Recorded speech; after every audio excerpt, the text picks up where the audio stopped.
watching Germantown Municipal Television, your source for everything Germantown.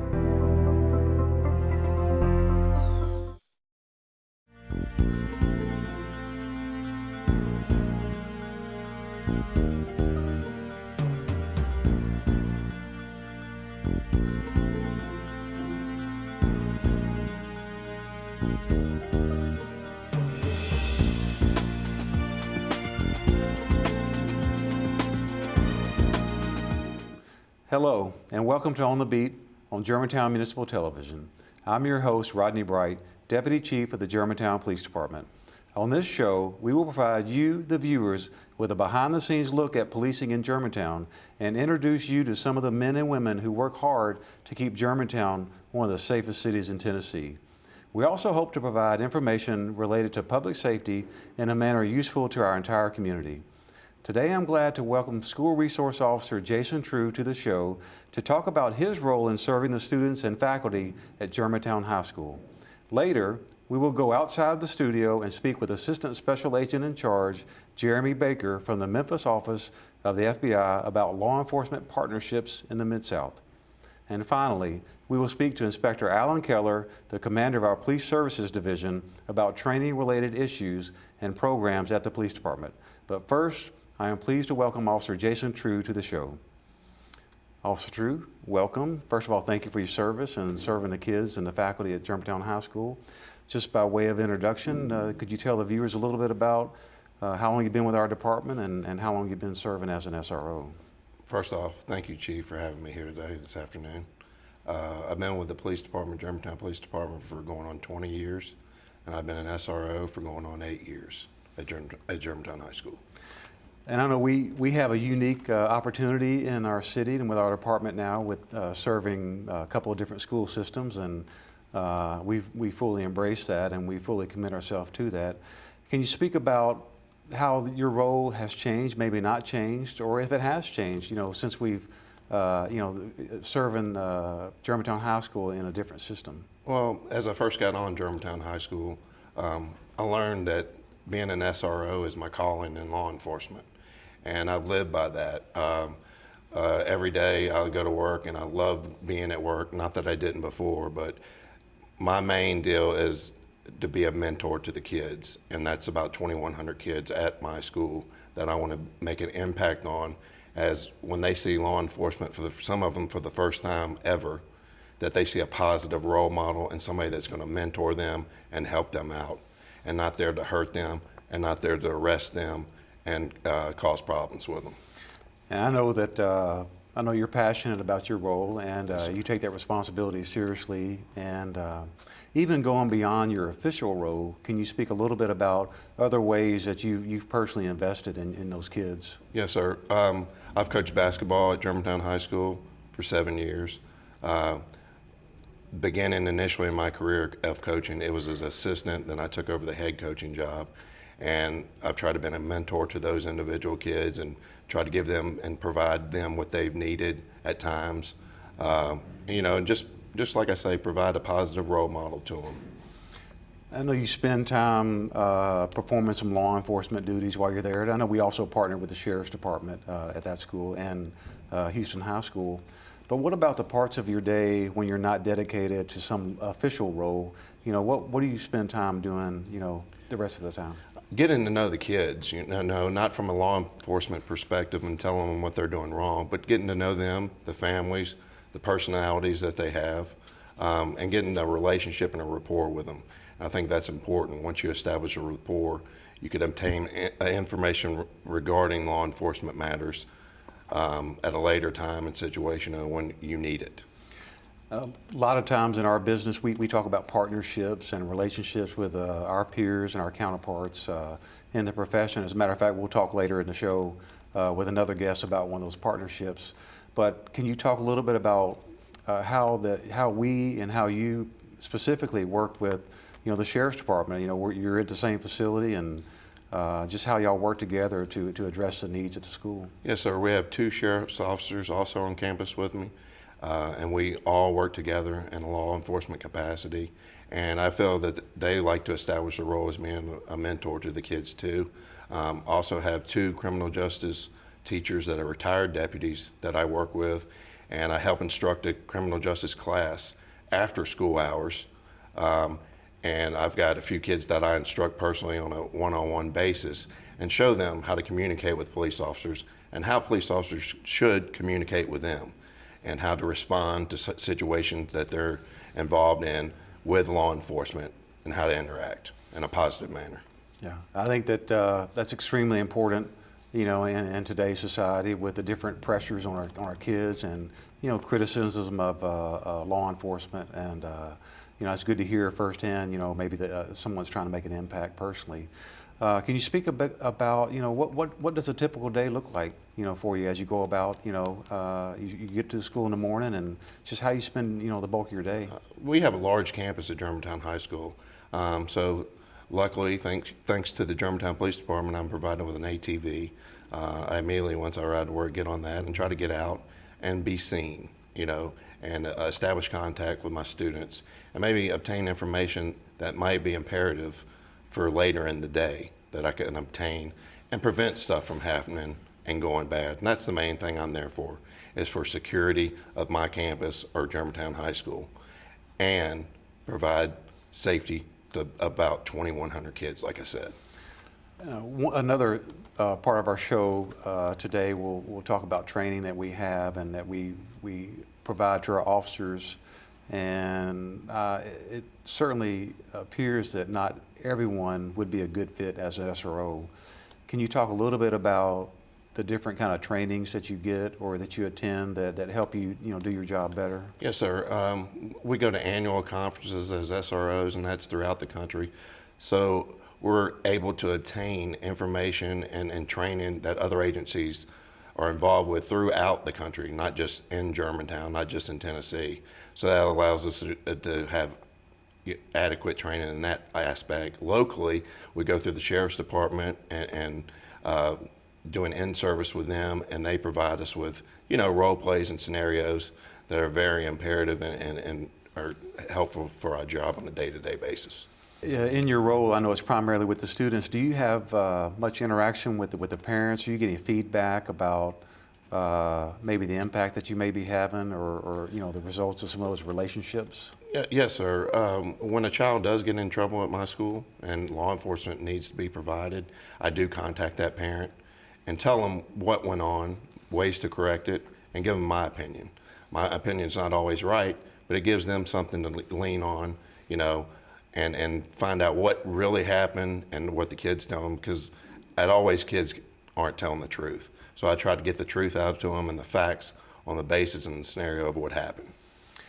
Well, just in the brief few minutes here, I hope our viewers can see the passion and appreciate your level of commitment and, you know, the level of commitment of our department, of our city, in Germantown High School and Germantown Middle and Germantown Elementary, because, you know, ultimately those are within our jurisdiction, and we care about safety there. So thank you for the way that you represent us in the city, and thank you for the way that you invest in the young people over there, and I know that truly makes a difference. There's no other place I'd rather be, and I appreciate it, Chief. Thank you. It's time to take a short break. When we return, we will be on site at the police department and speak with FBI Assistant Special Agent in Charge Jeremy Baker about law enforcement partnerships in the Mid-South area. Please stay tuned.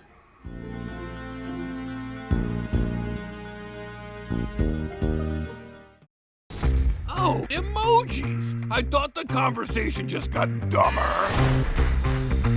Ugh, internet trolls, just ignore them. I like you just the way you are. I believe in you! She's a hugger. Give her a squeeze. Help up the hand. Ah, there you go. Thanks, mate. You're killing it, Jane!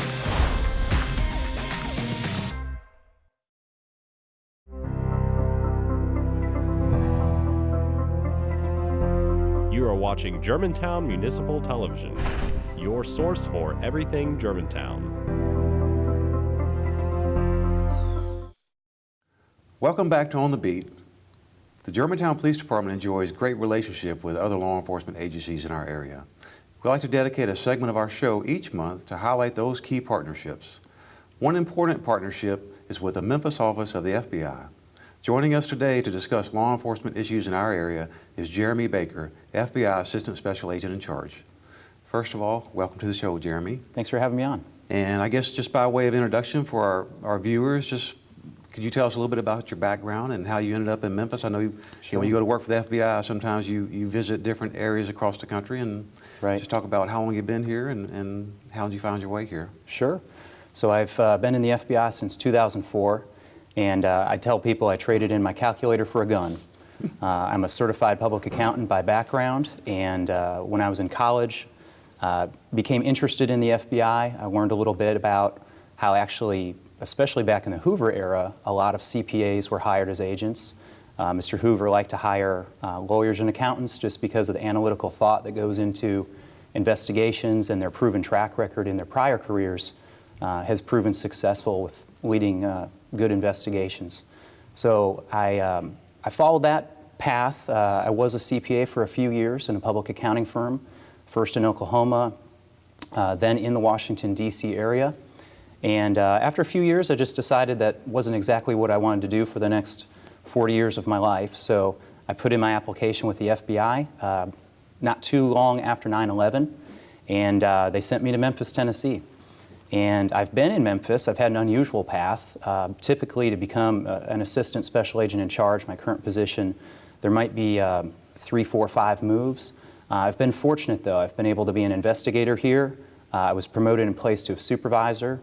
I then did my headquarters time back in D.C. in 2013, came back, was a squad supervisor again, and then was promoted to the level I'm at currently. And it's been great. The work here is challenging. I've been able to work on the criminal side and the national security side, and I've really enjoyed the work and the partnerships here in the community. And I know that you mentioned that being able to find your career path for a pretty long period of time here in Memphis. That's unusual in my experience with speaking with people from the FBI, and I think that continuity is probably extremely important to the office. And I also think it's probably just as important or more important to the relationships that you all have with law enforcement in this area. And one thing I want our viewers to know or to learn a little bit about is the relationships that we have with one another in our area.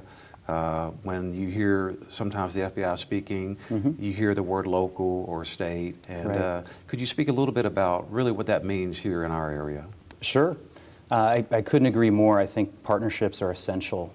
And I was very fortunate when I first came to Memphis. I was assigned to the Auto Cargo Task Force. And what struck me immediately was there were a handful of us agents assigned there to the task force, but it was predominantly task force officers. And what that means is that the FBI federally deputizes state or local officers, as you know, and the federal government's been really good about providing funding and training. And what immediately dawned on me was, boy, if it was only the 3 or 4 of us agents here, we could only do a fraction of the work. So immediately just that principle of being a force multiplier, of joining together, really was very, very evident. And as I've progressed to different places in the FBI, and especially here in the Memphis field office, I've really tried to carry that principle with me. And as you pointed out, I look at it as an advantage. My career's been unusual that I've been in one place for so long, but I think that really that can be a strength, and it is a strength because I've known partners like you for many years, and also with Memphis Police, Shelby County, even some of the more rural counties. And so we try really hard to expand our task forces, to expand our partnerships, enhance them with training initiatives, leadership training, because really the fight's too big. There's so much crime out there, there's so many national security problems. It's bigger than what any one agency can handle, so it's really important for us to band together whenever we can. And I think when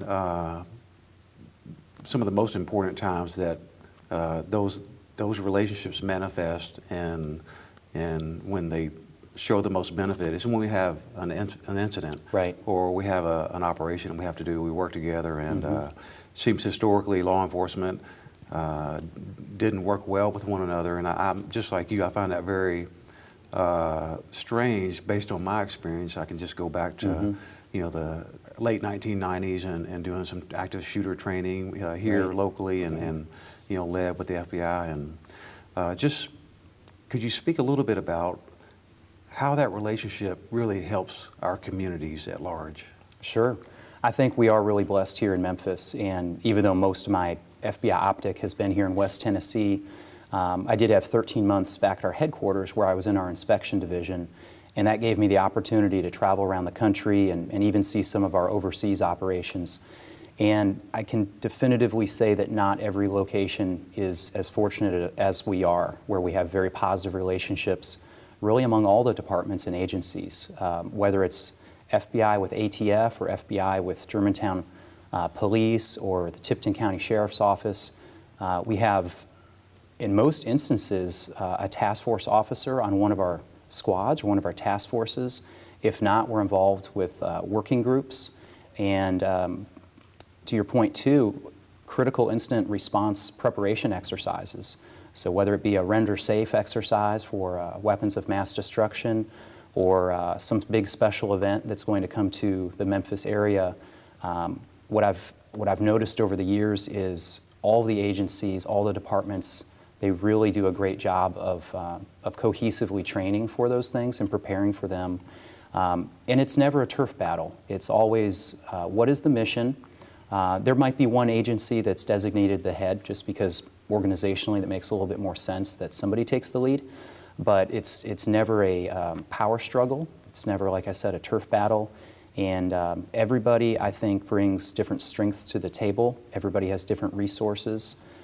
Some departments are smaller than others, some are larger, but I think that we have such positive relationships here that we're able to leverage each other's strengths and work together to shrink the problem.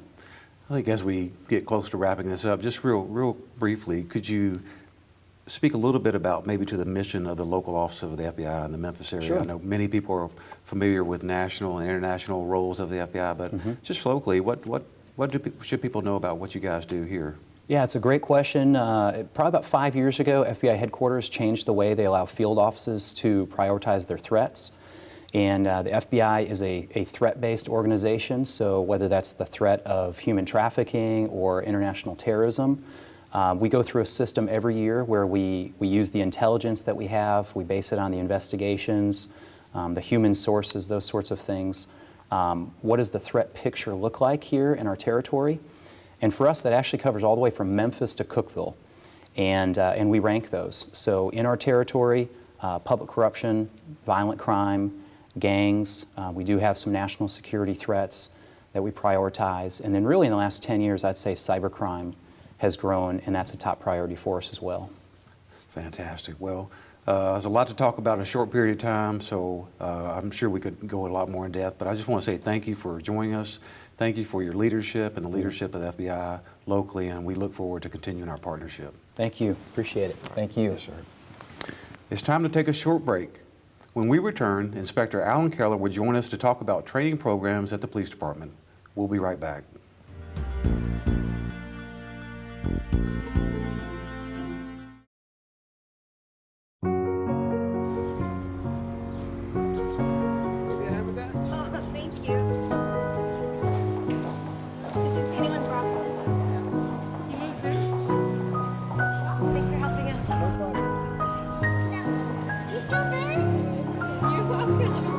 We'd do anything for kids. Yet 1 in 6 children in the U.S. struggle with hunger. Help end childhood hunger near you. Learn how at feedingamerica.org.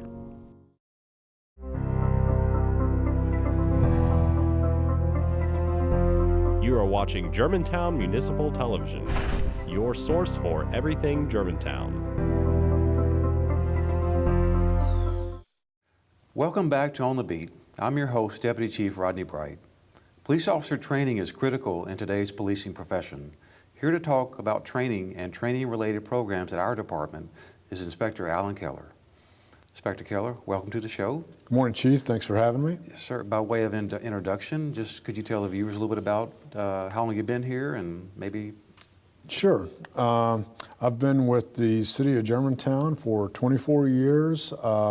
I've served in all functions of the police department. I've worked uniform patrol. I've worked in investigations, and this is my first time in police services, although I've worked as an instructor and a trainer for a number of years. The bulk of my time here, I've been on the Special Weapons and Tactics team, and it's been a good time. The city of Germantown has been very good to me, and I've enjoyed it. And I know that you stepped into a different leadership role recently and getting your feet wet in the police services division. And one primary area of responsibility that's it's critical to our department and our profession is training. So could you just talk a little bit with our viewers about how we do training and why it's important? Certainly. One of the things, being an instructor for years and years, and that's kind of why I wanted to lead with the SWAT part, a lot of the SWAT officers, they do a lot of instruction. And so it was a natural progression for me to kind of fall into this and to manage the training for the department because I'd served as an instructor for so many years.